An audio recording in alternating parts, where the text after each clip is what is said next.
And hello, all of my fellow nerds out there. This is Oracle Nerd Richie, and welcome back once again to Our Life Now and Forever Step 1 demo.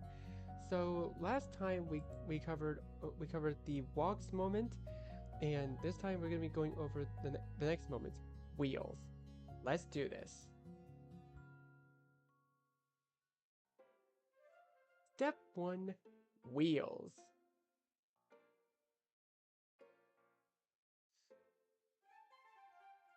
I kind of like the accessories I have so far. I keep right clicking for no reason. Ugh. Um,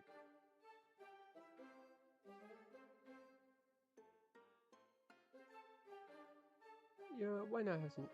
Why not change a neck accessory? That'd be pretty cool. Green scarf. Why not?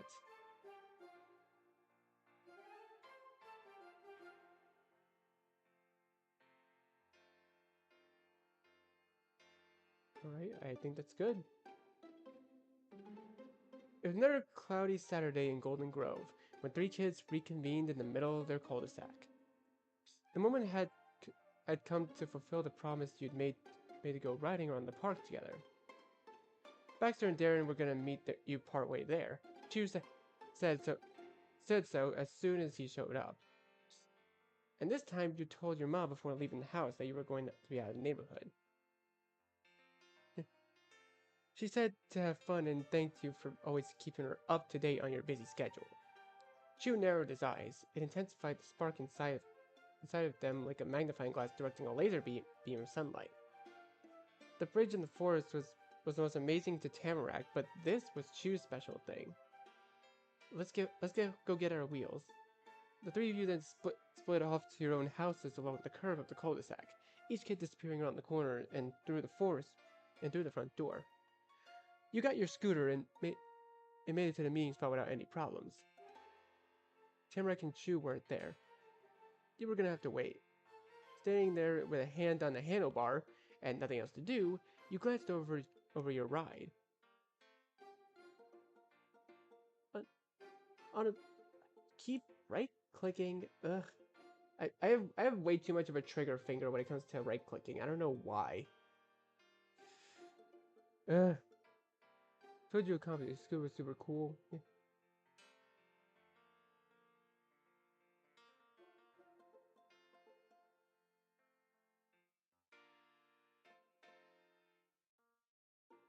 Yeah, I feel way confident. For the for the mom for the helmet, had gotten you a completely normal shaped one. Let's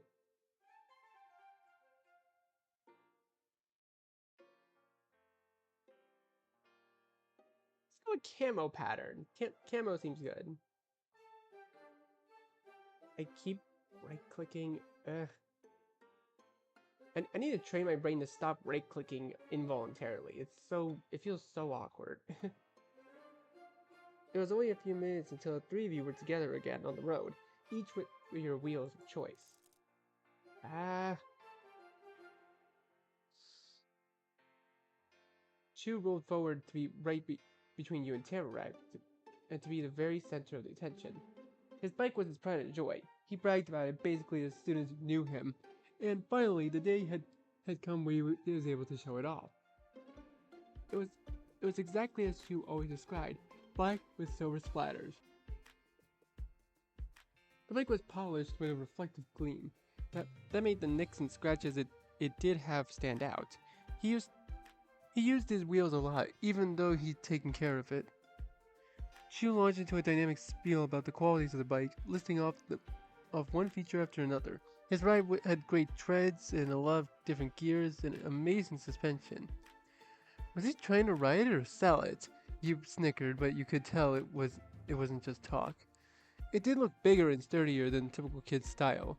You you could get you can get at any store. The helmet on Chu's arms was unique too. It was for serious dirt biking with a face cover and everything.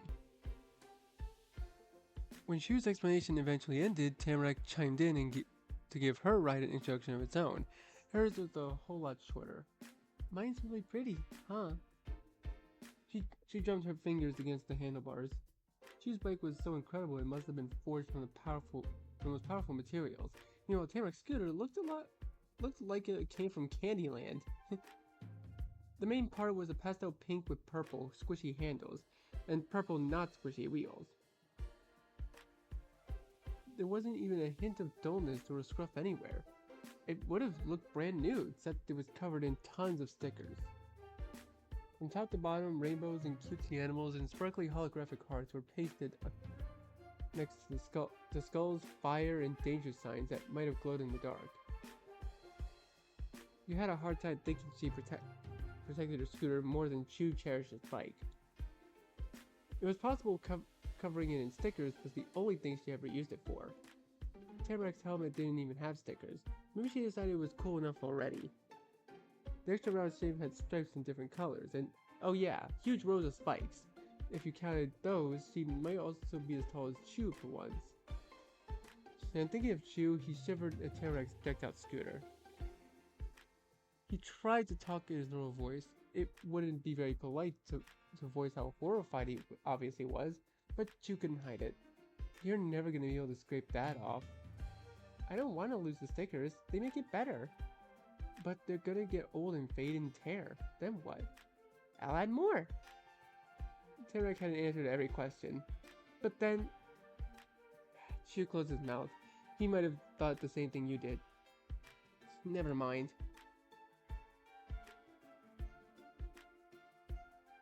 You both have such great rides. Yeah, that seems fair. Thank you. Tamarack cheered.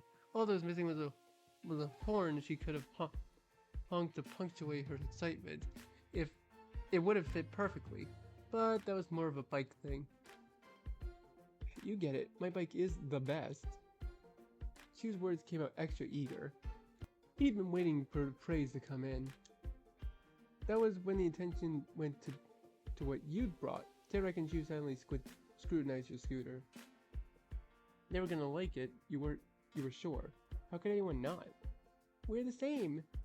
Her giddiness made sense. In a town of bike boys, you were scooter kids.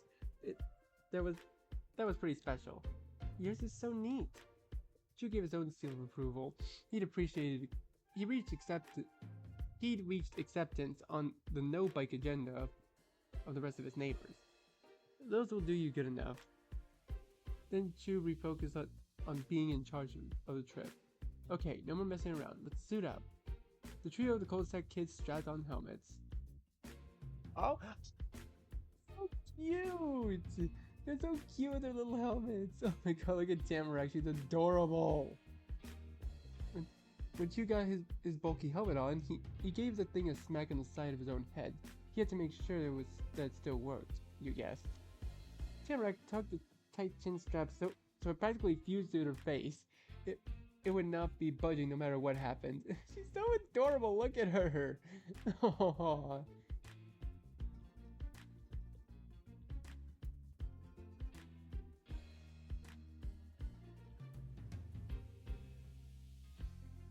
You're looking forward to the meetup with Baxter again. You weren't thrilled about seeing Darren again.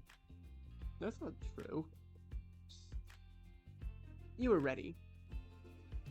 The tiny expedition put sneakers to the pedals and shoes to the pavement. You were on your way. The neighborhood was behind you in a matter of seconds. The whole wide world was in front of you, but your wheels under you, you were free to go anywhere. Riding into the town on the bumpy road up and down, side to side, made you think of 3 leaves being swept along by the flow of a river. Everybody giggled and oohed each time you tip over the hump of a hill. When gravity took over, Tamarack leaned to the side and stuck her chest past the scooter's bar to get a full blast of wind. Chu kicked his legs up and let the pedals spin completely out of control. You lowered yourself to catch some extra speed. You flew by the mix of houses and trees until there were no more forests or homes. What surrounded you were rows of business buildings.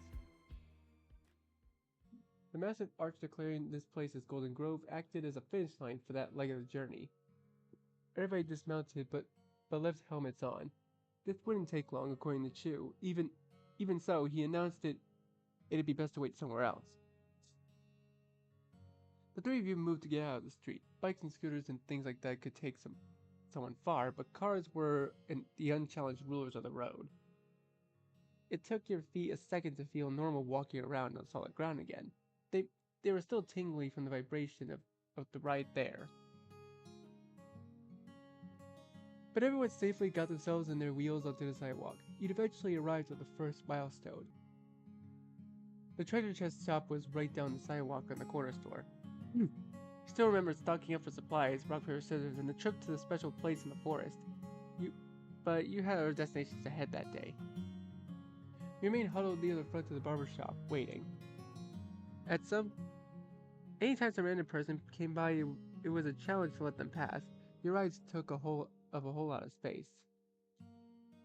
But you had been right. So you heard the clickety zip of the bike wheels coming closer, zooming down on a side street, where the missing members of Chu's Boys Club.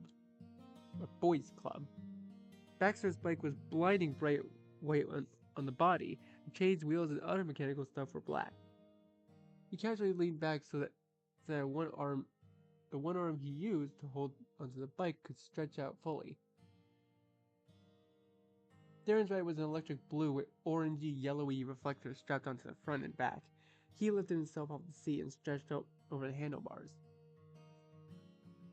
The two had swapped their normal headgear with helmets.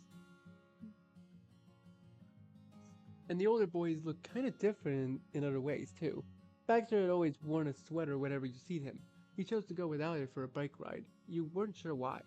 For Darren, it took a bit longer to realize when it changed, but you got it. He had taken off those fuzzy black gloves, and you can imagine why Darren would do that. Chu whooped seeing them. He tried to wave and get closer, but keeping his bike steady didn't make it easy. The big thing didn't help make him easy to spot, though. Or it did help, I don't know.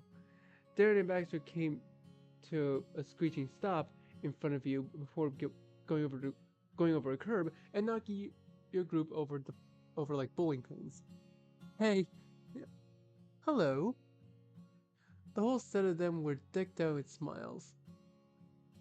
After your first time out together at the bridge, it had become a lot easier for those older boys to be around Chu's neighbors. Baxter's attitude in particular had shifted. He wasn't even smirking. Hello! Tarek's reaction was beyond just being curious or bored. Like how she might greet any stranger who happened to cross her path. She did know those boys. It was nice, the way you could get to know somebody, the way things could change day by day. The tallest of those boys started to chat with his buddies. Those helmets are pretty cool. Darren nudged his uncharacteristically ungloved hand in your and Tarek's direction. I want something like one of those. Oh yeah, they're awesome. Definitely. The three of them gabbed about helmets and bikes among themselves. Meanwhile, Tamarack ran her fingers along sides of her spiky helmet and grinned. Darren might not have said it to the girl herself, but he had said a lot about her. That was something. Baxter didn't even have to pretend to be Darren to give a compliment. At some point, the topic of conversation became about the actual ride rather than safety gear. They don't have bikes? How are they going to keep up? Tamarack squinted her eyes, insulted by such questioning. Hey, scooters are just as good as bikes. Darren couldn't meet her dark red gaze, but he could only mumble out of the corner of his mouth. Not for going fast. Before Tamarack could disagree again, only for Darren to say something else she laughed. Wow, Darren, it's so nice of you to want to make sure nobody gets left behind. But, Chu slowly smiled while gradually getting higher on his toes until he was nearly eye level with Darren. I could ask the same question every time I ride with anyone else, cause no one is as fast as me. Chu cut his hand through the air as it was striking down an invisible field of opponents. Then he jabbed a hooked finger into Darren's chest. Maybe the challenge wasn't pretend after all. But I don't ask it, and I have fun anyway. So do other people, alright? It's gonna be good. This time Darren whispered from the opposite side of his lips. Alright. Mm-hmm. That's fine with me, too. They don't need to use their bikes. Okay, good. Tarak said while graciously letting Darren out from under her glare. Instead of him, Tarak focused on the road. After spending the entire time giving his words intentions to Chew, Baxter spoke directly to you and Tarak. We're not going to stop again before we reach the park. Yep, we're not sticking around this place. Proud scooter girl squeezed her squishy handles until the plastic morphed around her fingers. You were setting out once again. Chu led the way past the main street and down multiple other streets you didn't know the names of.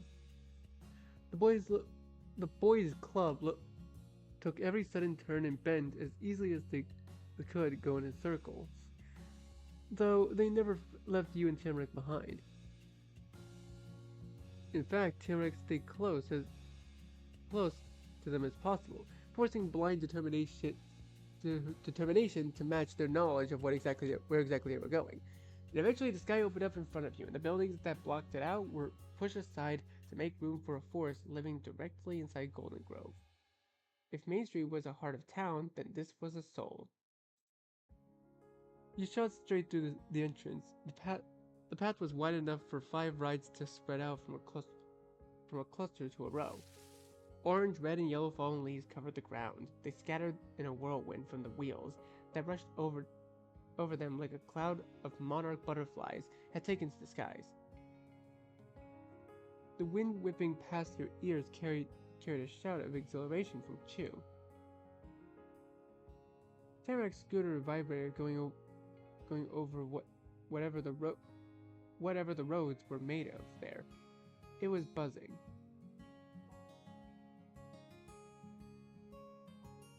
You can do this all day. It was fun. Free from the obstacles of cars and tight sidewalks, the boys' club pulled further and further ahead of Tamarack. Their scooter with a single little leg pushing it along just couldn't match the speed of double pedal bikes. Where Tamarack was actually behind, Chew called out again. Brake! When a theater, Chew and Darren and Baxter slammed on their brakes, coming to a dramatic stop. It was exactly what the 2 older boys had done when they first showed up.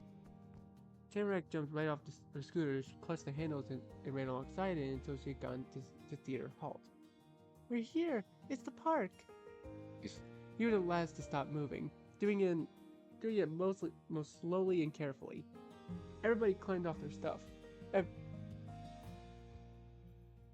Everyone who didn't already do it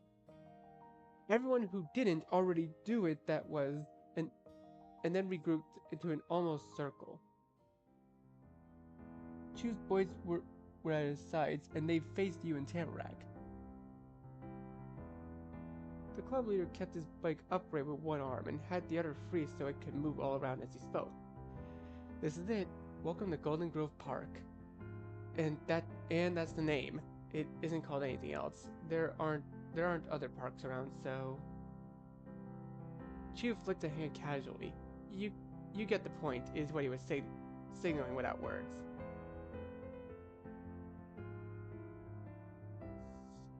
It's beautiful here. But boring.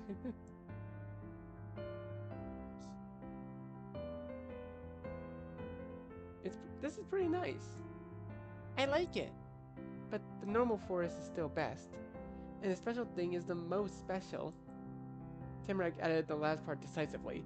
There could not be any misunderstandings happening about her ranking of good stuff. That's not bad. I knew Golden Grove would have something you both like. Chew grasped his bike with both hands, raring to go again only after a few seconds. You'll like it even better once you see more. There's a couple of paths going around here. One of them is a big loop through the entire park. We could ride down that way. It doesn't take long. We'd pass by a cool gazebo on the other end. What are we gonna do after that? See what happens when we get there. The half-plane got a mixed reaction. Baxter smirked unaffectedly, which he would have done no matter what, you were sure, and Darren went back to his old way of being sour. Chew gave his friend a side-eye and a crooked smile. Again, he didn't need to talk to say what he was going to express. Come on, Darren, what's going on? Was the general message. Darren sucked in a breath while his chin sunk lower, as if the helmet was crushing his head. We came all the way to the park? We should race, like we always do. His voice cackled like it always did when he felt a lot of emotions. It must have been a tradition important to the club, or at least to one member of it. Sorry, Darren, we can't this time. Why not? Why? Chu tripped up on Tamarack's question. To him, she of everyone should get why. Because how are you and Richie gonna race against bikes on scooters? I don't want to race. Exactly, that's why I'm saying you don't have to. We're not racing today. You can race without me. What? You want us to do something that'll leave you out? He knew Tamarack sometimes went off by herself, but the idea of getting to be part of the main event was more horrifying to Chu than covering his beloved bike and stickers. Yeah, the boys club can do your boys club stuff. Chu opened his mouth, poised to disagree with the suggestion that he'd go off without her, and with the implication that she wasn't part of the club.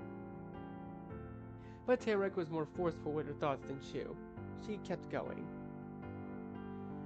You don't have to do what me and Richie do all the time. You wanted us to see the park, and we did. And we went to the special place together. We're still friends, even if we don't play together the whole day at the park. Aww. Darren was open-mouthed stunned over Tamarack disagreeing blatantly with Chu. It still couldn't match how befuddled Chu was.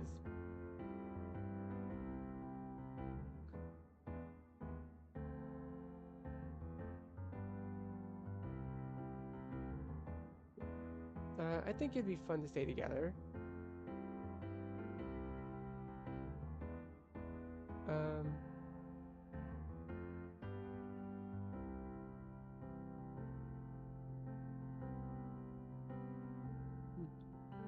You stayed out of that. You didn't care what happened. Honestly, yeah. Chu said nothing to no one. Tamarack rejoined the fight for a race, doubly bright to cast away the lingering cloudiness. I cheer really loudly when you go by, so you won't forget that I'm here. Then, to the surprise of everybody, one more speaker tossed in their 2 cents, the most mature and the fake accent one. It's a rather good idea. I'm not a racer. Whenever we do this between you and Darren anyway, I'd rather watch. Huh. Chu hadn't known about his friend, and it was a convincing point. Maybe Baxter's words counted as more than a couple of pennies since he was so rich. This had all sent Chu for a spin. The bike wheel was going out of control, but he planted his feet into the pedals again. Alright. The club members and not yet club members have voted. We're gonna split up. Anyone who wants to race with me, and everybody else who can do whatever they want. But he paused the momentum he'd been building up himself with the lift of his finger. Then Chu peeked at the group through a single eye. Let's go around the park together before we leave, okay? Yay! Cool! Tamarack grinned victoriously. Chu turned it into a compromise at the very end, but Tamarack considered it a win for her side. Darren managed a tiny smile over it too.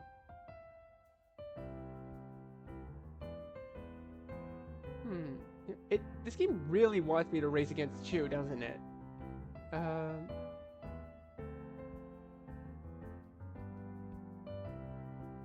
Well, you know what? I might as well join the race. Why not? If Chu's racing, so am I. Okay. The deal was done. This three-way race was happening.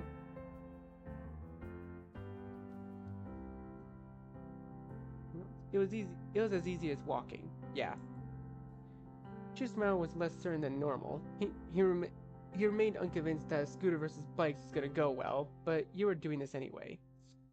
Then Chu laid out how things were gonna work, listing off points with a count of his fingers. You follow the side path to the end to go around the gazebo and take the same route back to the start. It wouldn't be a full loop around the edge of the park, just a shorter one that cut through the center. There was a reminder to stay away from each other, the grass, and pedestrians, though. Chu needed 2 tries to properly say the word out loud. Try to not to crash into things was the idea. The race would begin on the word go. Got it? Got it. Sure! It was too tempting not to break the chain. Speaking in a stiff, official manner, Chu addressed the 2 non-racers. Baxter and Tamarack, would you do us the honor of counting down? Yes, I will. She can do it. Good luck. Tamarack was way more pumped about the job than he was. He could never let her have it. Cool. Chu slapped the side of his helmet again, declared it was time. To your starting positions.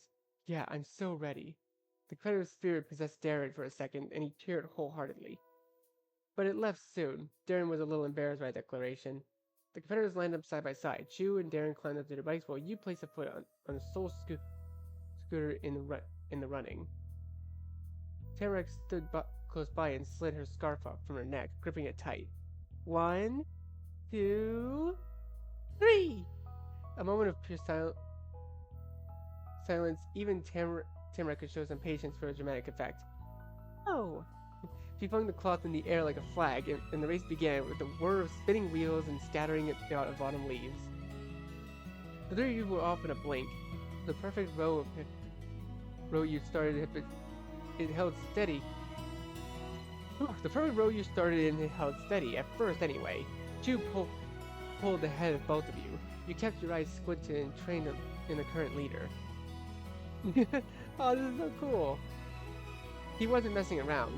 Chu did the bike equivalent of putting the pedal to the metal, literally, slamming his weight into forcing the bike forward. It took Chu even further away from the pack. That was just showing off. Look out, here I come. In your dreams. You and Chu messed around, having lighthearted race exchanges.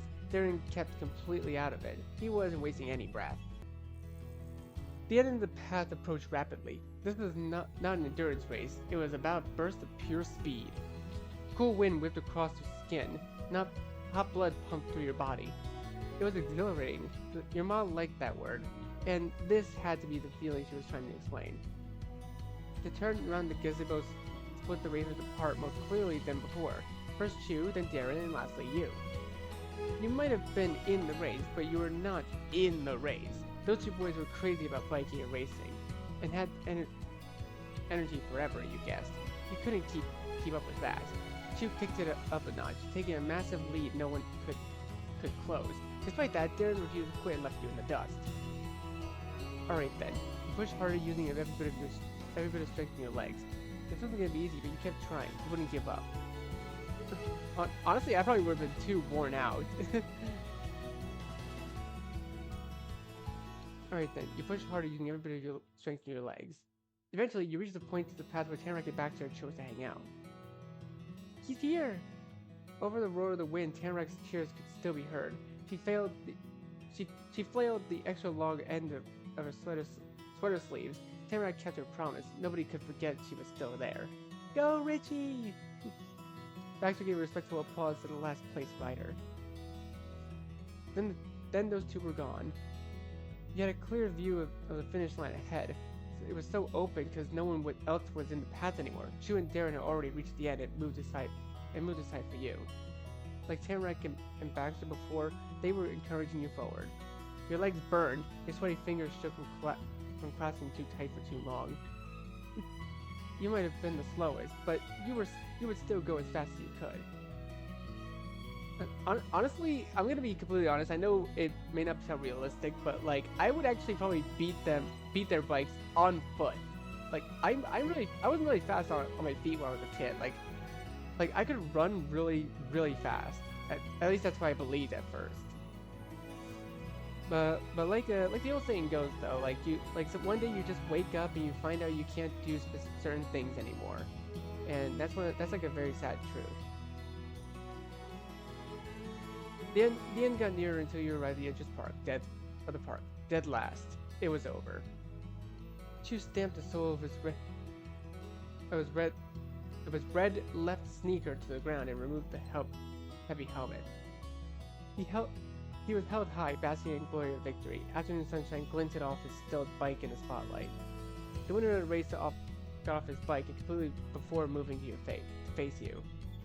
Darren stared at you too from over his shoulders. He beat you this time. That was all there was to it. I don't know if you can say you beat Richard, Chu. Scooters and skateboards can't do what bikes can in a short race. That doesn't mean Richard is worse at doing it. I was gonna say that myself. It's basically a tie when it comes to pure skill. Nice work, Richie. I'm impressed. Yeah. I don't know if it was the most fun race. He mumbled it to the collar of his vest, but didn't sink low enough to hide the corners of his mouth perking up. It was a joke. Darren was trying to make a joke. That was different. So was him talking directly to you, not about you towards Chu or Baxter. It was pretty cool that you joined. Baxter didn't even want to do that. Thanks for saying that, Darren.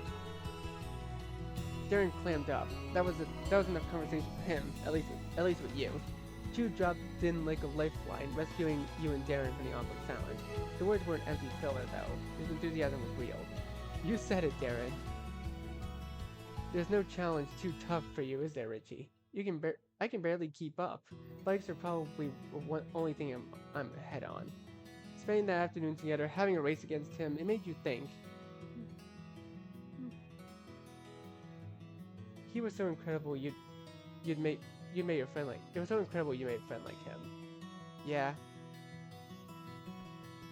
Tamarack bounded over. She left her scooter in the grass and was entirely unrestrained. Baxter leisurely followed behind. His hands were in his pockets, his bike propped against the bench. It kind of looked like a cute poodle got off her leash and fancy owner that didn't care if she jumped on the visitors.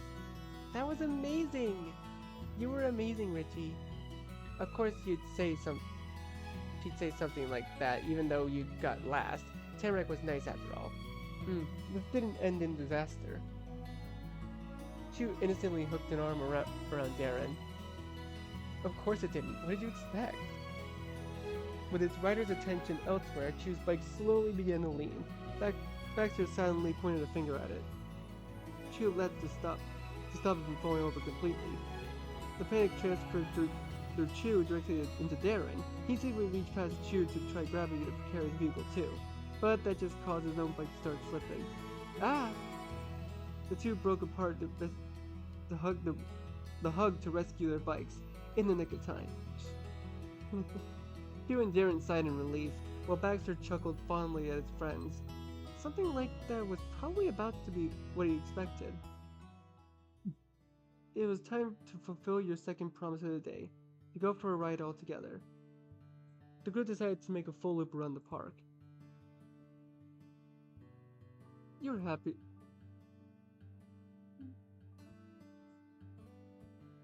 to get back on your own scooter. Richie, Darren, this is a victory lap for the three of us. We competed and that's something to be proud of, no matter what place you got. Yeah.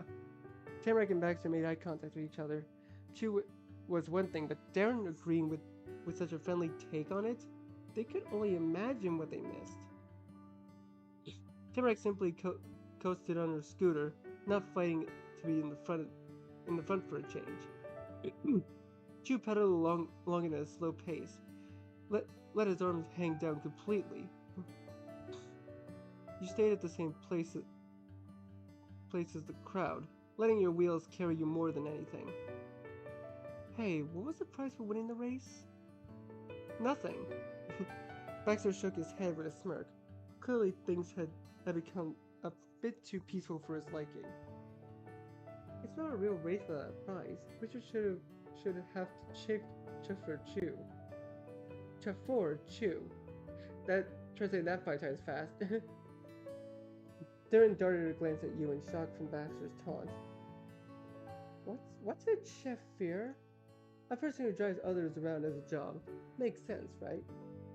No, more like people who didn't race at all should give us athletes a break and drive us around. The not a racer shrugged on his bike. Sorry, we aren't that sportsmanly. Yep, sorry. It took a little time, but Darren managed to get his boys clubs back and forth, or into the boys clubs back and forth. Then you don't get to say what the prize is. Tamarack teeheed, Chew laughed, and Baxter chuckled, and Darren snickered, and you sighed. It was another long day with the club, plus Tamarack, who didn't want to officially be a member. Despite, despite her standpoint on that, the five of you had gone through a lot for a short time you lived there. You made it to a special place, and you went through a park. You raced against the best bikers in town, and you rained cashews down on a trio of boys. Tamarack and Chew were your friends. You hoped Darren and Baxter liked you. The mood had gotten so different from the craziness you first experienced there. She didn't try to make people have fun. They already were. Tamarack wasn't eager to do something new because she wasn't bored of this. Darren couldn't think of a point to complain about, and Baxter didn't make a fresh joke this time. People were satisfied and a little sleepy. If you weren't chilly, maybe some of them would have nodded off, even though they were in the middle of riding their wheels. Front and back and all around, there was somebody you recognized. Every day the people in the town weren't strangers because you didn't know them. They were strange because you did know, and you were stuck in it. Round and round, the whole set went through the Golden Grove Park for as long as the parents had allowed it. Oh, that was such a sweet moment. That was so cool. Okay, there are already other moments here. I'm assuming the other moments will probably be like added one by one, or there'll be DLC. I don't know. But now that we're done with that, I kind of want to take a look at the Step 2 preview. Let's take a look at it. Are you sure? This demo includes a preview of Step 2. Parts of the preview will be arranged differently in the final game. Saves you make during Step 2 preview will not be loadable in the final version of the game. Are you sure you want to continue? Yes. Step 2 preview. Oh, and we actually get to change our character a bit. Okay, let's keep the eyes and the base and eyes the same. Filters. Hairstyle, oh, whoops. Tide. Oh. Let's check other. Okay, what about straight? Alright, so I use hairstyle.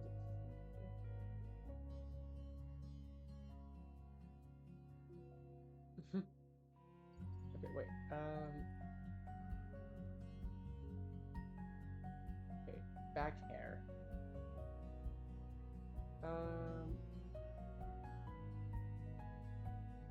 You know what? This one seems close enough.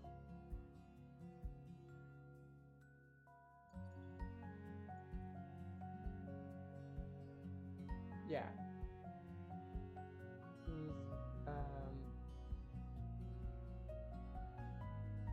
Okay, let's go with the little hoops. Yes, there are little hoops. Alright, I clicked out of the game. Whoops. Meant to click colors. Silver? Yeah, they can. Silver earring.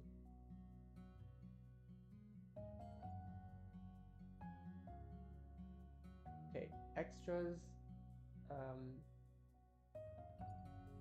I think we're good. Oh, actually, I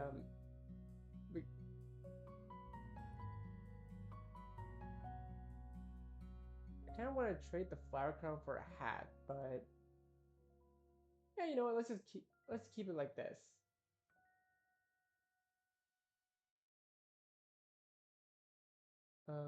Let's keep it average. medium. Yeah. He, him, male. Oh, okay. Yeah, he, him, male.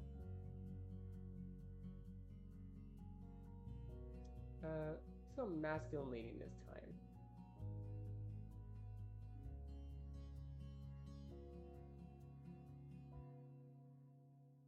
Alright. Oh, I can. Oh, she looks so cute. Look at her. Yeah. Let's just stick with Ma. Choose a sticker for this. We're going with Apple this time. Welcome back to the tutorial. The childhood portion of Our Life Now Forever demo has come to an end. We are heading to the grand land of teenhood. Before that happens, we need to take note of that section of step 2 included in this build isn't nearly complete as the prior step 1 scenes. What has been included was picked to give general idea of the lead characters and status of life in step 2, but it's not how the time period will start in the finished game. It skips ahead a bit to avoid spoiling certain elements and to get to casual, everyday conversations with you and Tamarack sooner. The themes that are in this preview are also going to be expanded later in development, and some parts will be taken out of these scenes and added to other events in Step 2 prologue, so it flows more naturally. We had to include a lot of setup for the limited section. We hope you enjoy your brief glimpse into growing up in Golden Grove. Okay, so here we are in the preview. Fall settled over Golden Grove once again. The storybook-esque depiction of autumn went to the very root of the forest and the heart of the whole town, and the whole land glistened in its namesake color. It had been nearly 4 years to the day since you moved here. Wow, 4 years. So step 2 is 4 years later. That makes way more sense. Since you moved there, into the tan house with the white picket fence in the center of the cul-de-sac.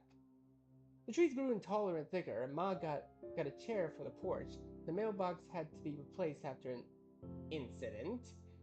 But other than that, not much had changed with the outside of the home yet. One might have said the building was worse for wear after nearly 1,500 extra days of weathering the elements, but for how old it already was when you got there, that was nothing. Nothing for a house pushing 40 anyway.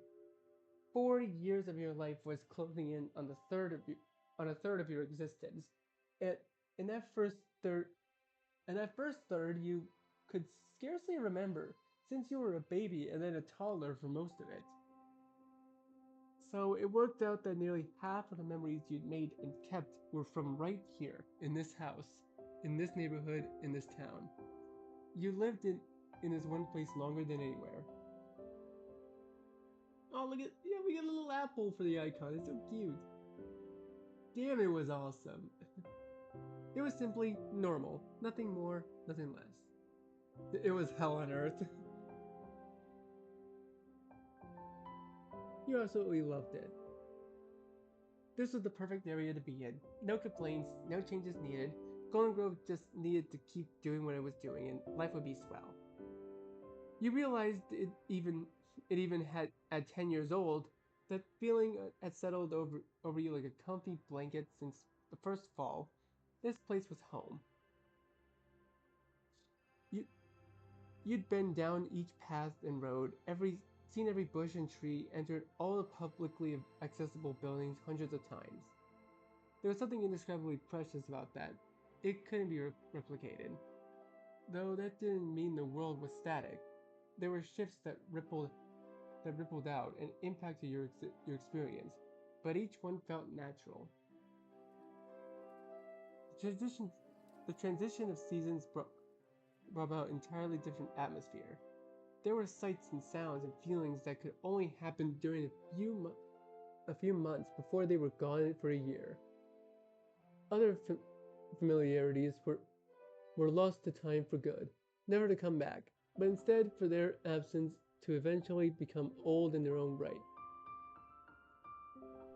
You knew that acorns were beginning to fall along with the leaves, And, and that Bob's Barber Shop on Main Street closed 8 months ago. That every day there was a new rumor on what was going to replace it. Nothing concrete had been announced yet, but any day now for sure. Mrs. Bauman was stubbornly convinced it'd be a restaurant, an Italian restaurant. The town needed one of those, she would insist. Yeah, that was less about what she thought would actually happen and more about what she wished would come to be. Circumstances were never as perfectly straightforward as stuff that was the same, and things that were different or what you could be certain of, and what you were believing in. You could have a piece of your world that had been ever present, something that hadn't gone away for a moment. Yet right before your eyes it could stop being whatever you'd originally known. The example that came to mind had been imagining from the beginning was the left and right next door neighbors. Both Chu and Tamarack were the same people you'd seen basically every day for 4 years. No single one of those days did you decide they weren't Tamarack or Chu anymore. Of course, they always were literally who they were. But after everything they learned and seen from the basic concepts of getting older, the two were pulled into certain directions. Little by little, it could be caught looking back a week or a month. Well, if you pause to remember them for your first meetings and compare them to who that you expect to encounter that day, you could see it clearly, starkly. They had changed. First, the companion of the month, Mr. C. Or Mick. Wait, Mix? Wait, how do I say that title? Okay, it seems. Okay, as far as I can read, it says that it sounds like Mix or Mux. The, the title, which other honorifics style without the period in British English, is used increasingly on various official forms of UK. Well, I know. Well, I know it's also used for other gender identities too. I've been doing my research, people. I'm a smart boy, I promise. The first companion of your youth, like Ciulin, they didn't introduce themselves like that to people anymore. As in, they didn't spell their name, you mean? Whether a person could spell their name or not wasn't their problem. If someone didn't know that, then they didn't know. They didn't know Chu. What? And why should they care what a stranger believed about them? The only part of themselves they made sure to spell out was their pronouns. They, them. She was born and raised in Golden Grove, a local through and through, and not merely any kid in town. I honestly can't wait to see what they look like look like 4 years later. I bet you both Chu and Tamarack would look so cool. Not merely any kid in town. They were the one who to take center stage, the one to reach out. Oh, Autumn made themselves ever present in the minds and hearts of the community. Sorry about that. I had to yawn for a second. Like honestly, I think I should start drinking coffee. I don't know why I'm not doing that. No matter what Chu said or did, each person they crossed paths with would be as familiar with them as the gender they were assigned at birth. Autumn wasn't sure about what they identified with, but they could say definitively it wasn't that. If if they wanted to be free from that misconception, Chu had no choice other than to keep explaining, again and again, person to person. They hated it. Going around introducing themselves in a way so people wouldn't immediately get it could, could still put things together was cute and everything when they were in elementary school. As a ninth grader, it was embarrassing. A lot of what Autumn believed in as a kid seemed to be that now, just that now, kid stuff. At the tippity top of their list of childish ideals was the very concept of trying. Chu stopped putting in effort with their classes. They started skipping ballet lessons, and they did not go out of their way to make others feel welcome. No, they rebuffed nearly everyone who dared wish for time in their presence. If Chu didn't already like someone, zero opportunities would be given for that one opinion to change. Despite going to being the most approachable face in town, to completely unavailable, Chu remained exceedingly popular in school. The, the chill that overtook their demeanor only made them cooler, apparently. Oh! Starting from step 2, you can now manually set Chu and Tamarack's dynamic towards you, as well as your own dynamic for each of them. This includes newly available Jealousy Meter, which will always begin with as not jealous. Yeah, we've read about this. You also choose one character to be your best friend with. Only one person can be your best friend, but you can be platonic best friends or best friends while crushing on another.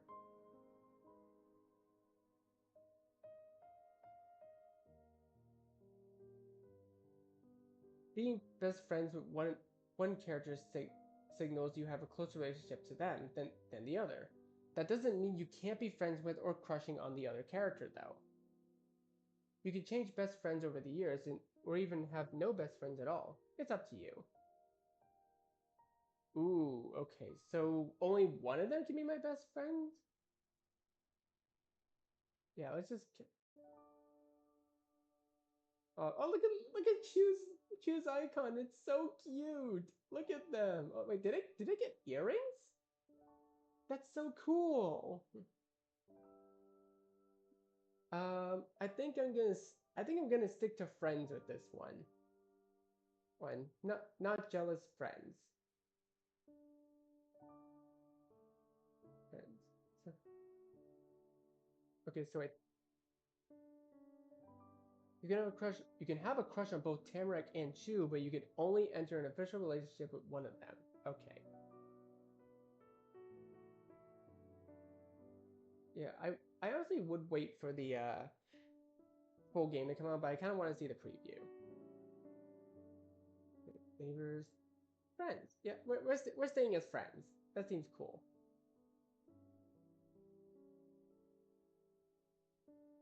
Yeah, they keep. I can be best friends with them. Why not? But so what? If Chu didn't want to go above and beyond to be friends with everyone in the world, that didn't make them a bad person. Of course, you shift your attitude. The shift in their attitude hadn't changed how you felt. You and Chu had been close since you were 10. You still were. Autumn had been there for you from the start and never stopped, even when it didn't come as easily for them anymore. You'd done the same in return. Autumn knew that they could rely on you. A small circle of Chu's fond familiarity encompassed you completely. Though definitely not in the way someone might have expected, Chu wasn't merely a neighbor. They weren't only a friend. Chu was your best friend. While Autumn closed themselves off to other people more and more, the genuine bond grew between you and them, until no one else was there for you more than they were. Ironic, yeah, but you were grateful for it, and of course you'd done the same in return. Chu knew that they could rely on you, that they could trust you. The small circle of their fond familiarities had you at its very center. Now, second, your childhood playmate, Miss Tamarack Baughman, she had become a young lady. Her reckless romps through the woods shifted into quiet nature walks. The neat clothes she carefully selected weren't suited for that kind of exploring anyway. And she was not okay with them getting full of holes like she was as a kid. She approached most things in life with great delicacy. She was living in the world of glass, or less whimsically, as if she was always walking on eggshells. Tamarack joined the music program during middle school and had played the cello ever since, a feat that required plenty of patience and a ton of sitting around. But all those new opinions, priorities, and decisions didn't speak any level of decisiveness on her part. It wasn't just of the loss of pure wild abandon, only someone too young to know better would have. Tamarack didn't have a shred of certainty she used to. Some days, in some ways, she could she could come across more like her almost 70-year-old grandparents than a girl not even a quarter of her age. Their age. Then other moments she'd lean into typical teenage priorities, more than anyone else in her class, and neither seemed like to make her particularly confident. What bits and pieces were truly Tamarack? Maybe all of them? Maybe none. She had she hadn't managed to convince most people that there was a clear picture, they they could accept and understand as her. Probably because she didn't understand herself either, or she or she couldn't bring herself to commit what she did know. So 4 years on, and she'd yet to blend into the harmony of this close knit community. If Tamarack was in a room, odds were good she'd be at least the least acquainted person there. What Wherever she went, Miss Ballman carried herself with a presence of a visitor, never a regular. Oh, oh, look at her! Oh, her hair got a bit shorter. It's so cute. Oh, look at the little headband too. I love it. Okay, okay. I guess in all honesty, like if I was my avatar in this situation, I think I honestly would probably have a crush on her. Yeah, not gonna lie, she's really adorable. Okay, wait, yeah, but the thing is that you can only have one best friend, but you can crush on both of them, which is pretty interesting. Um, Jealous over? No, not jealous. Not jealous at all. No jealousy here. Is what a perfect life would be.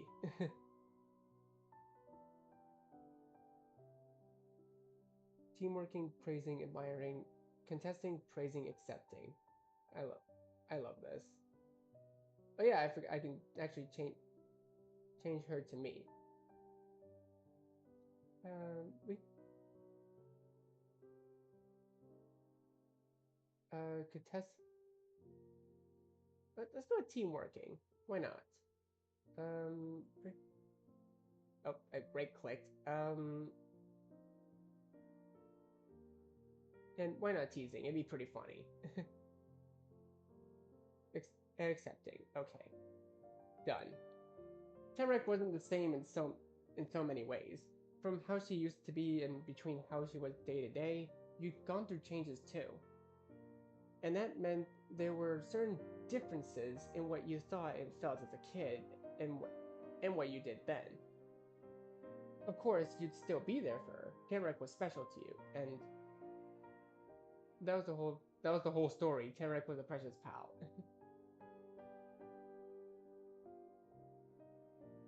You had such a crush on her. There was no pretending to yourself.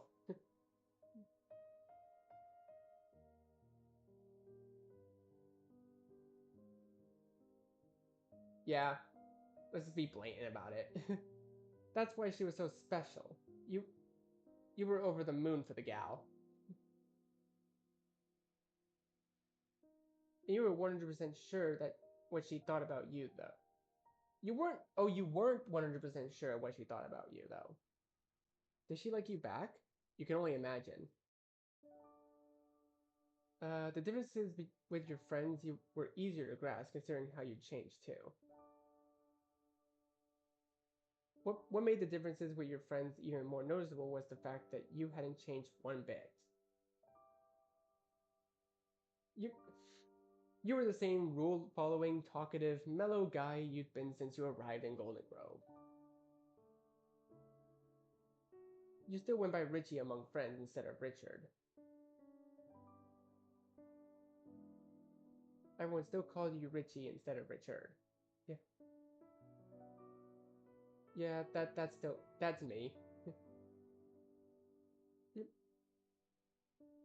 But your mom only ever called you Richard.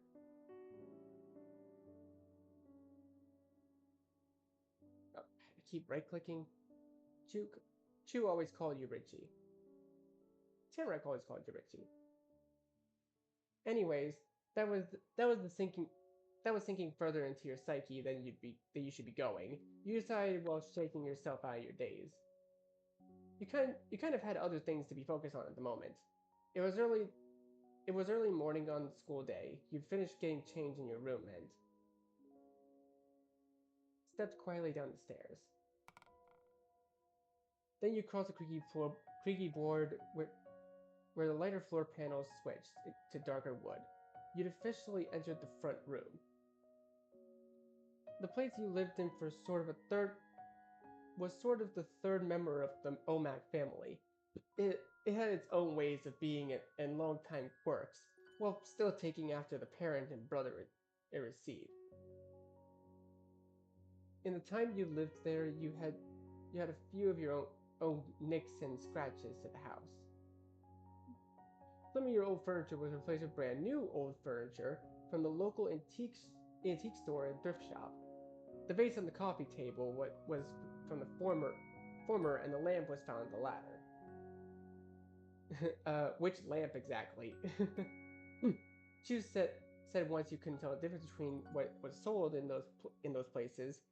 It was ancient either way. However, the gap in quality between the two was easy for you to see.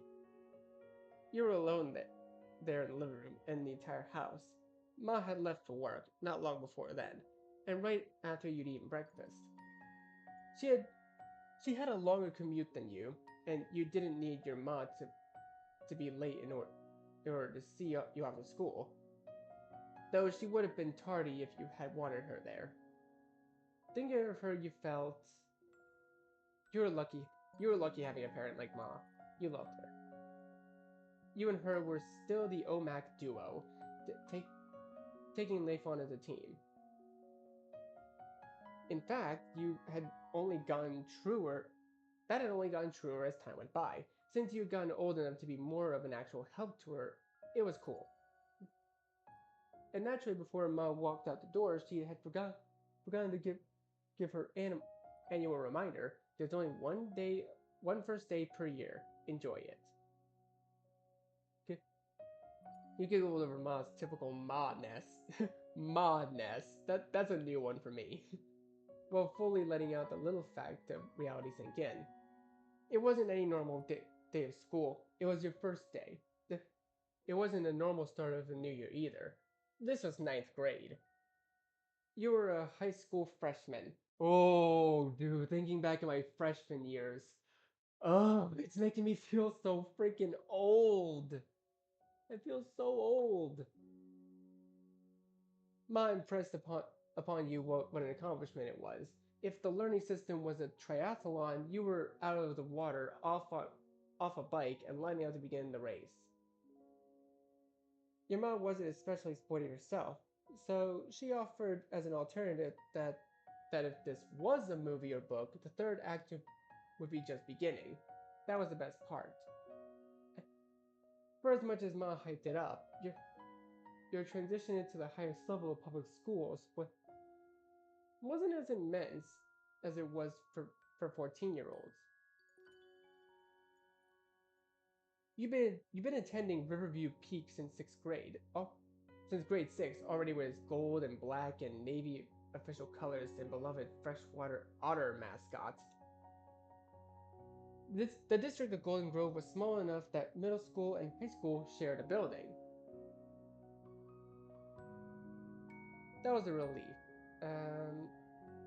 You felt good about it. You were well acquainted with those halls. You decided to walk rather than ride that day. Yeah, I would always walk everywhere.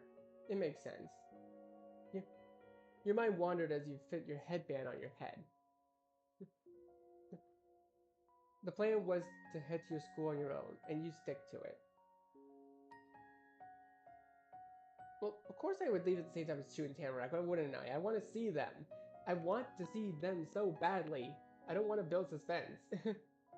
Tamarack sometimes liked to walk by herself, and on those days it was easier for you to go on your own. It wasn't a requirement that you always went to school together. You had different paces and processes of making the same trip. Still, there were days when circumstances lined up and you go together. It was nice. It was as nice of a gesture as Chu made. They wouldn't invite you to go together themselves. But if things weren't okay between you, Autumn would make absolute certainly circumstances were never in sync. You packed a lunch, closed up your bag, slipped it over your shoulders. Then went to greet the freezing autumn dawn. And you were instantly slapped by a howling rush of wind that got into the exposed shivers of your skin. With, with what seemed to be heat-seeking precision. Act Sputtering and laughing, you fought against the door that was shaking from the same gust locked behind you. Ma had honored you with a key on your 12th birthday. When you felt the telltale click, you backed away. All the while, you tugged at your scarf so that it stopped strangling you. Your nostrils filled with this distant scent of rain when you crossed over the stone path. Had it come and gone when you were sleeping, or was it still gathering the weight it needed to fall? It was impossible to tell. You pushed open the gate separating you from your yard at the neighborhood at large. As soon as you placed a foot into the cul-de-sac, you were hit with a bigger shock to the system than a chilling breeze. Oh my god, look at her! She's so cute! Look at her! I love this. Tamarack popped out from behind the bushy border of your house like some kind of young child who wants to surprise their neighbor by hiding in a pile of leaves. The main flaw with that analogy is that she had not done it on purpose. Richie? It should have been impossible for the jump scare to startle someone more than you, but there Tamarack was. Her eyes were wide, her arms taut at her sides, and her cheeks were raw red.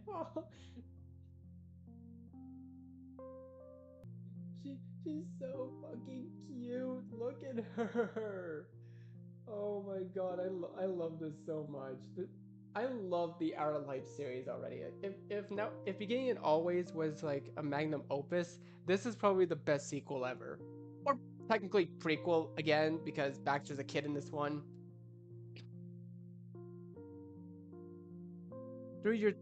Though you doubt that color came from the cold. Though that was definitely Tamarack Bauman, you knew her by a nickname. Very few people got to do that. The nickname was... Wait, do I actually get to... Oh, I get to choose Tammy, Tama, Tam, T, T. Oh, I can come up with my own nickname. Shoot. What? You know what? I actually don't really know. Like, I don't know. Tamarack just kind of rolls off the tongue, even as a nickname.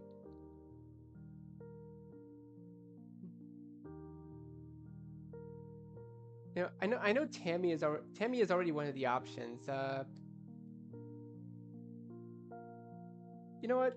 I'll call her Red. I don't know. I just feel like I guess mostly it's because probably because she's a redhead, but also red. You know, kind of like Little Red Riding Hood. It'd be adorable. I didn't notice you'd come out until I heard the gate. It would have been more awkward if you caught me trying to hide in a bush, so I had to, you know, um, surprise. Sorry. Morning, Red. Reacting completely casually to her floundering could have gone two ways, diffusing the awkwardness or making a dynamic going on there even weirder. Tamarack anxiously toyed with the end of her braid before letting her hand fall back down. Weirder it was. You gave her a friendly grin. Of all the good things you got to enjoy living in Golden Grove, she was high on the list. Tamarack Bauman couldn't be described as anything other than a good thing. Unless you'd say she was an amazing person, which was true. It went quiet then, for a second too long to be normal. Frog. What? There's a frog, right there, under the hedge. Her arms remained glued to her torso, she pointed a finger towards the ground. It's so close to a road, I wanted to make sure it wouldn't die or anything. A lot of frogs have declining populations. Can I? A frog you say? I better check this out myself to make sure. Tamarack, I've gotta see the frog. That's nice of you.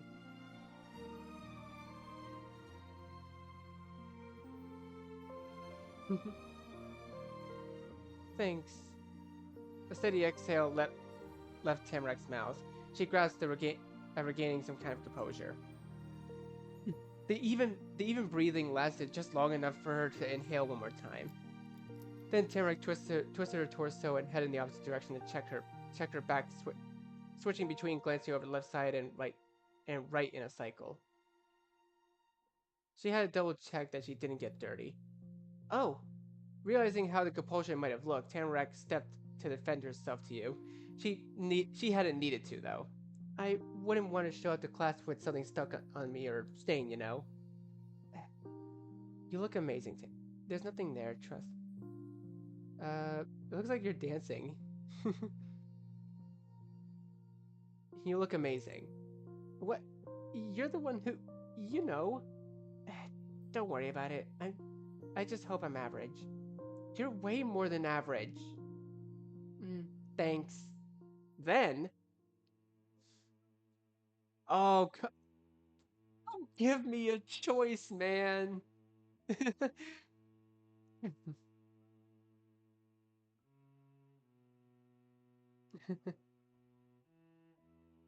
You raise your arms, gesturing for a casual hug.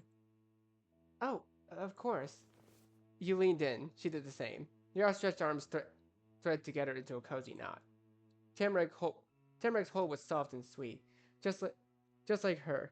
She rocked you back and forth. That made you giggle. Oh, I didn't even notice she actually has braces.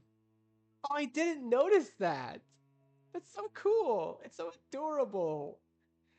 I freaking love this series. When it was over, Tamarack was grinning wide. Ever since Tamarack had those braces put on, she almost never smiled with her teeth. You knew how self-conscious she was about them, but that rule went away when it was safely just you and her. I bet you're excited for today. Tamarack had teasingly sing-songy tone. She was mocking you for the education enjoyment, playfully, but still. You you smiled in a positivity for the both of you. Oh, what if we end up in the same classes? I hope so. I'm gonna die if we don't get any classes together. Me too. We could share our funerals and we could share our funerals instead. You and Tamarack, you ever a pair. You shared a wry chuckle before the misery overtook your demeanor once more. Tamarack found a second wind of doom spiraling. I don't even know my teachers yet. What if we get someone terrible? We'll have to survive somehow. You started out so confident, but the more the reality became your reality, the bleaker it seemed. Still, Tamarack was gonna be there for the start of the new year. You could count on it. You couldn't help but pause. There was acknowledge how wonderful it was that Tamarack was still there. Living with her Omi and Opa was meant to be temporary, and it had already been nearly half a decade. But her her parents did keep in touch, and they visited, sometimes more, sometimes less. That inconsistency meant there was never a sense of normalcy around them, no matter how many months it went by. As soon as were calm enough that you thought Tamarack was going to be in Golden Grove forever, her parents had become so re-involved. Like it was like they'd been packing her bags any day. Oh, whoops. Self-voicing disabled. I pressed V by mistake. Okay, if you guys are wondering, V in any visual novel is self-voice acting. So, but the self-voice acting is not that great. you you lived with a thorn stuck in your chest, one that dug in deeper with each passing season. No matter what, and every so often you get jazzed by the unexpected. Maybe that had something to do with why Tamarack had come across as an outsider. People were holding their breath around her, bracing for when it wouldn't be a false alarm, for when be gone. And you knew for sure that Tamarack struggled with seeing her own presence in that light. She told you about it. How much longer would Tamarack Ballman be living right next door? No, you stopped that line of thinking right there. You didn't want to get upset. You still had a class to go. Did you want to walk together? The question shot out hastily. She went for it as if running off a diving board before the fear of heights could set in. I wanted to ask, That's why I was actually coming over, before everything with the frog and us talking about all that.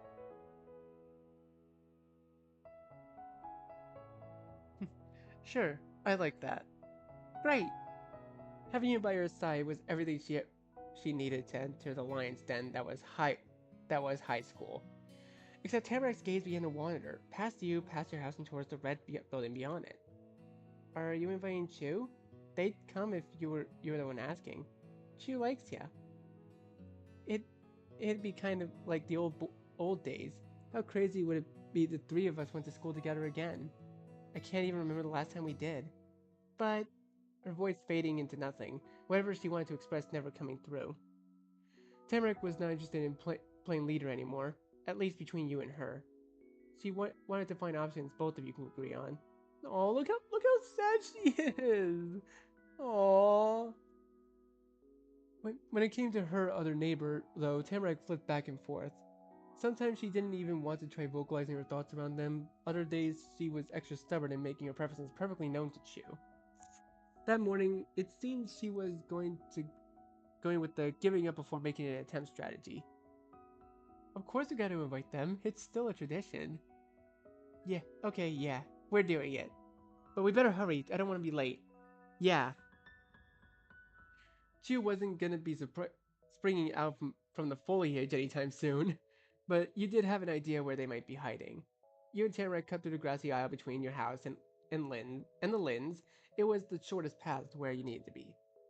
The full group had to be reunited before beginning the school trip. You easily made it to your friend's fenceless backyard.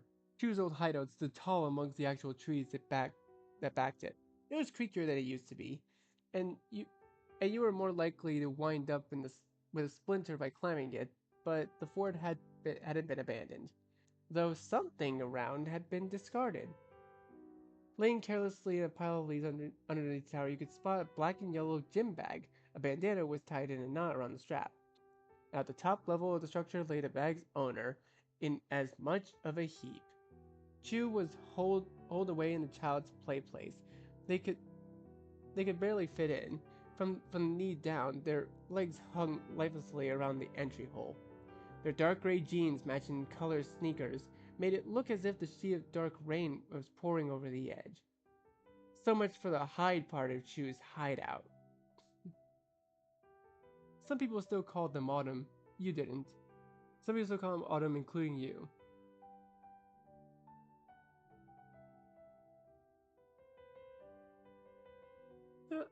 I'll stick. You know what? I'll stick with Autumn. I'll stick with Autumn. Autumn is a perfect nickname. You know them as Chu and Autumn since you met 4 years ago. You and Tamarack shared a side-eye glance, then simultaneously moved your silent stares to a motionless lump once more. Oh, Autumn, guess who? Hi, good morning. Yo! No one's home. Oh, no, my boy's sad. Or my buddy is sad. Oh.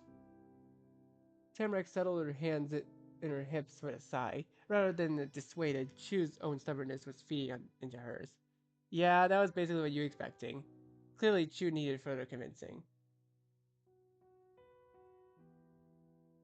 Chu, Juliet, Juliet, I get it. Oh my god, I get it. Juliet, like Juliet.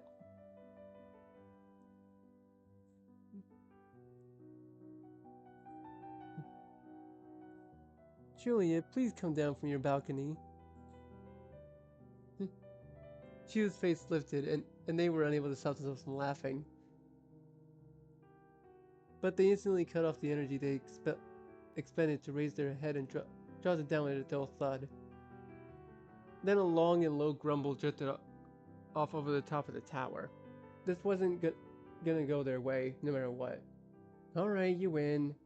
And wow, what a prize it is. Their words carried annoyance and self-derision. To them, all of you were in fact losers in this endeavor. But Chu was wrong. It was a wonderful victory to earn their company.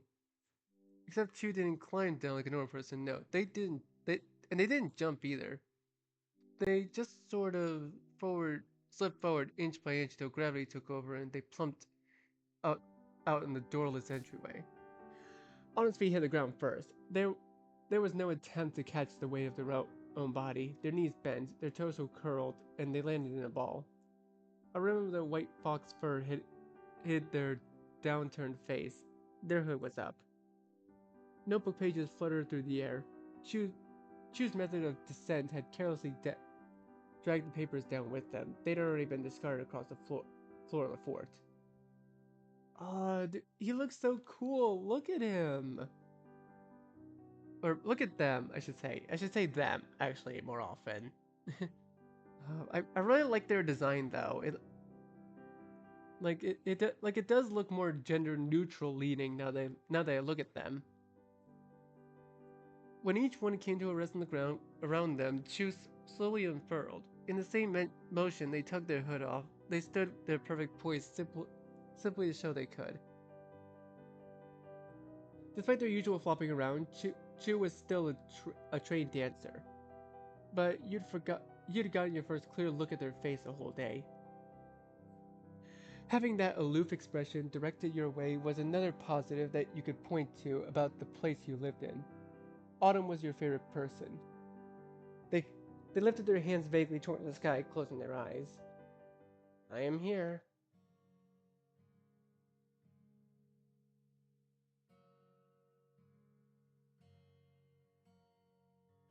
Thank you for gracing us with your presence, you joked. In a tone crisper than the breeze, she responded. You're welcome.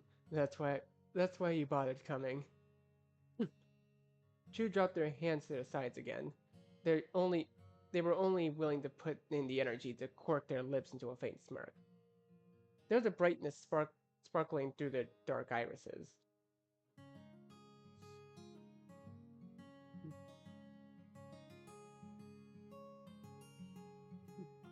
You shot finger guns their way. You know, why not?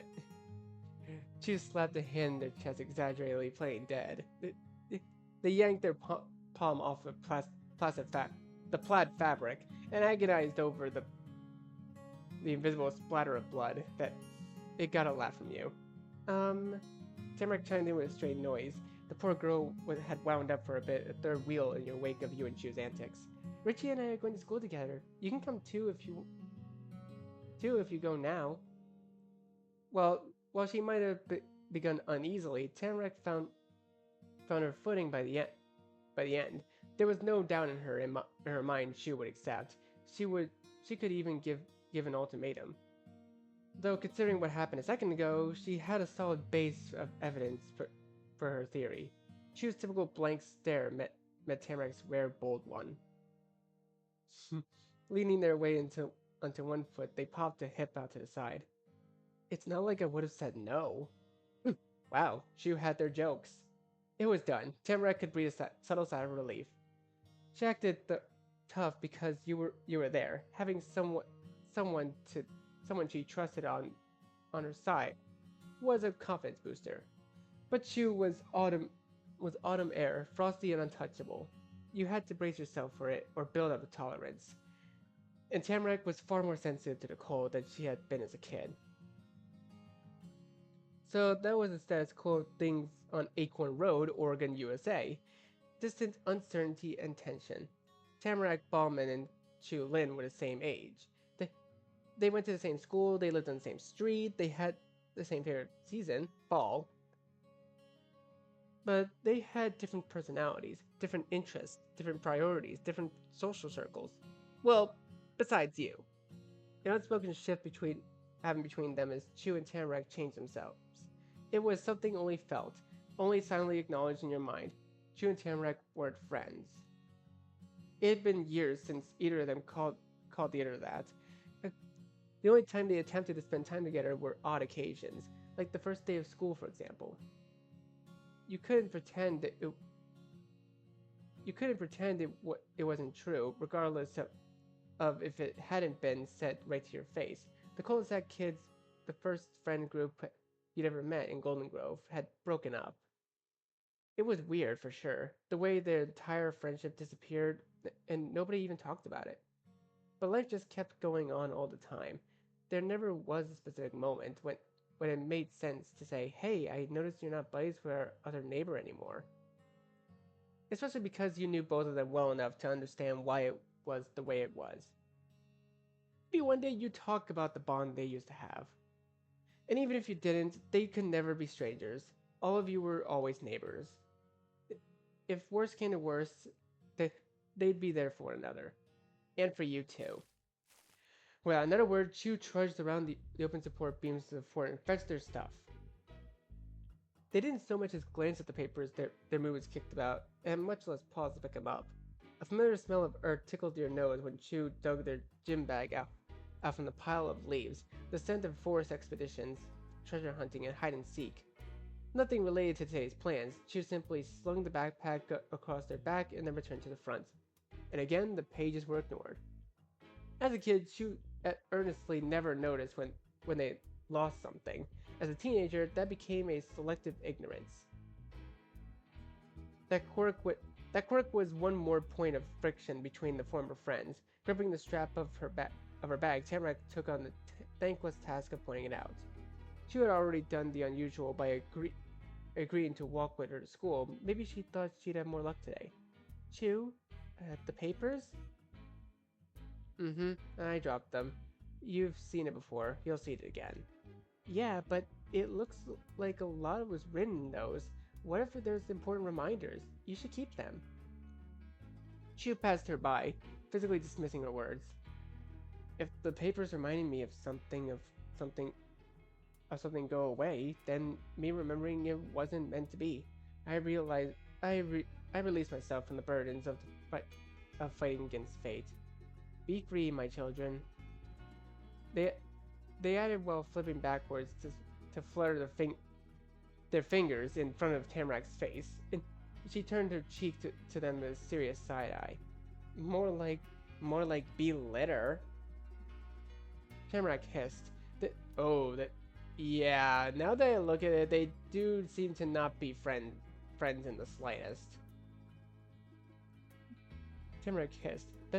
That was the last time lasted a one-sided conversation. She wouldn't try to reason with that logic. It seemed painfully pointless. It seemed that way probably because it was.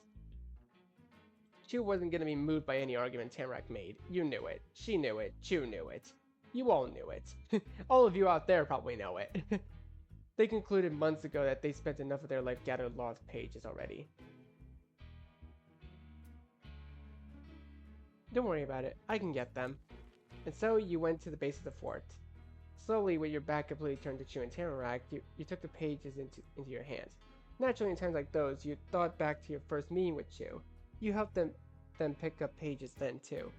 Their reaction had been to say that you were nice, and that they bet you were going to keep helping. What an understatement. Child, you couldn't have imagined how right Chu teasing had been.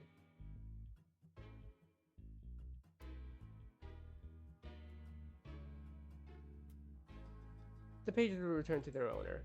You stood, turned, and stalled. Chu's face was pointed away, looking towards their house. They had their right hand on their hip, and the left was lifted. The open palm was open, waiting for you to return the papers into it. You hadn't even said anything yet. In a big showy motion, he flipped the ends of their hair. Or that flipped the ends of their hair. I can't read. Chu swept their face towards you. They were smiling, extremely smugly. However, they couldn't qualify it as a true smirk. There was too much earnest delight behind it. Rather than carelessness, it spoke of a level of trust. You were willing to go out of your way for Chu, and they were willing to accept that. It wasn't something you'd come to understand about Chu's life. How much of a difference it made not to be bogged down by reminders that you couldn't properly keep a hold on. What could seem like a minor inconvenience to an outsider was a constant struggle for them. It was why you never had and never would stop helping out, no matter how many times you had to. Chu took the stack from your hands. Thanks, Richie. Now it was done. Let's get out of here. Chu was not getting on their bikes then. But they never did like pushing the bike around or even going on a leisurely pace. It wasn't worth it to them with you and Tamarack walking. Then... Oh no, don't tease me like this, man!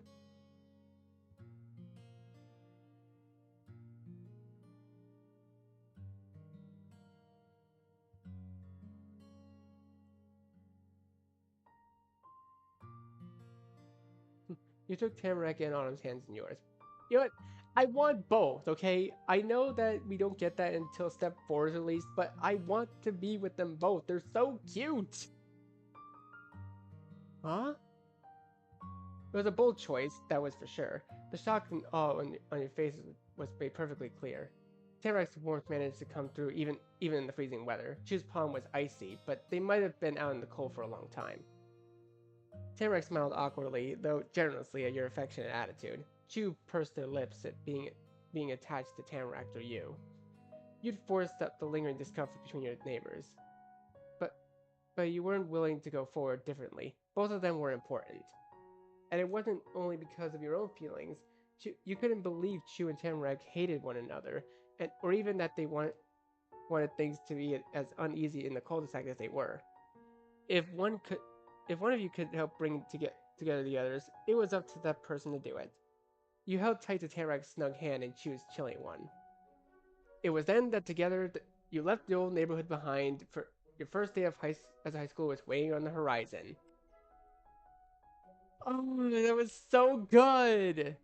That was so good! I honestly love that through and through. This is probably one of the cutest games I've ever played. But that's another Let's Play to be on hold for now. At least until the update comes out. So, thank you guys so much for watching this video. Be sure to leave a like, comment what you think, share this video with your friends, and also let me know in the comments, what do you guys think about Tamarack and Chu in this game so far? What do you think? Do you like them? Do you hate them? Do you think you would change them? Let me know. And I'll see all of you guys in the next video. Goodbye. You say you wanna try, but you never do. Sugar, there's a reason